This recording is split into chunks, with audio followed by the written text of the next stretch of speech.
সূরা ২ আল বাকারা বকনা বাছুর ১০৯ থেকে ১১২ নং আয়াতের বাংলা অনুবাদ তাফসীর সহ। বিসমিল্লাহির রাহমানির রাহিম। আয়াত ১০৯।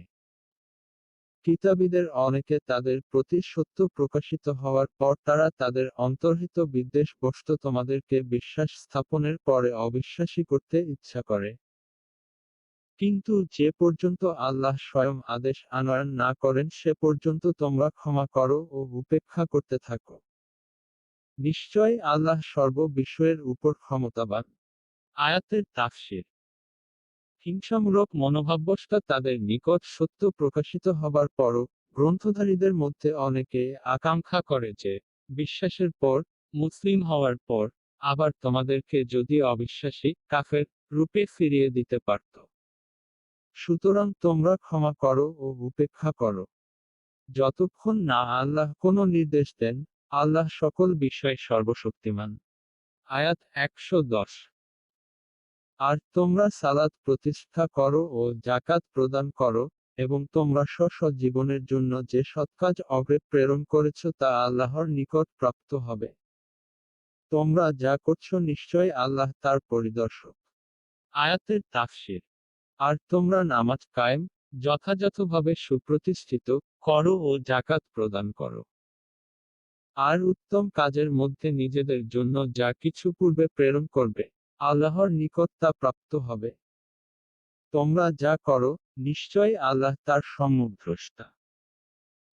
এক ইয়াহুদীদের যেহেতু ইসলাম ও নবী করিম সাল্লাল্লাহু আলাইহি ওয়াসাল্লাম এর প্রতি হিংসা ও বিদ্বেষ ছিল, তাই তারা মুসলিমদেরকে ইসলাম থেকে দূরে রাখার জঘন্য প্রচেষ্টা চালাত।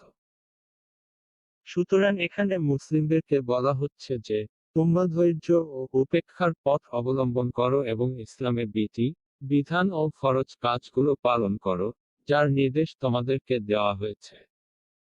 আয়াত ১১১। এবং তারা বলে ইয়াহুদি বা খ্রিস্টান ছাড়া আর কেহই জান্নাতে প্রবেশ করবে না। এটা তাদের মিথ্যা আশা।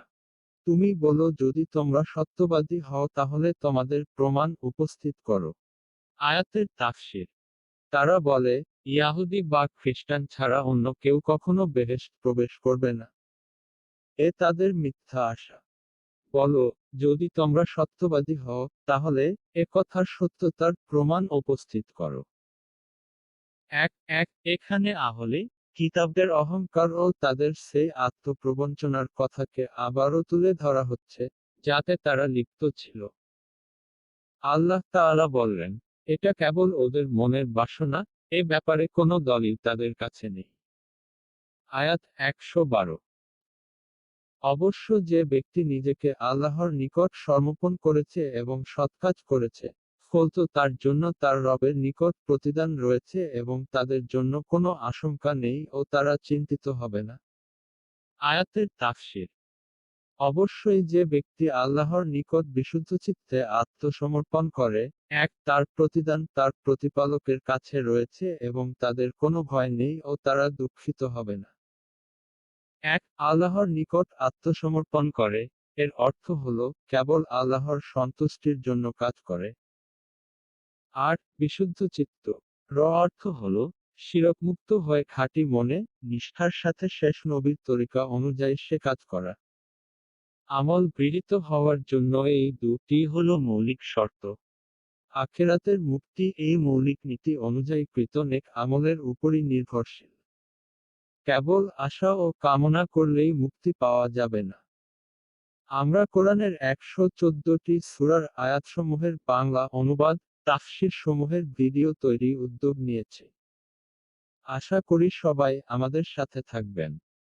আল্লাহ আমাদের হেদায়েত দান করুক, আমিন। আমাদের ফেসবুক পেজ কোরআনের বাংলা আয়াত ও তাফসীর সমূহ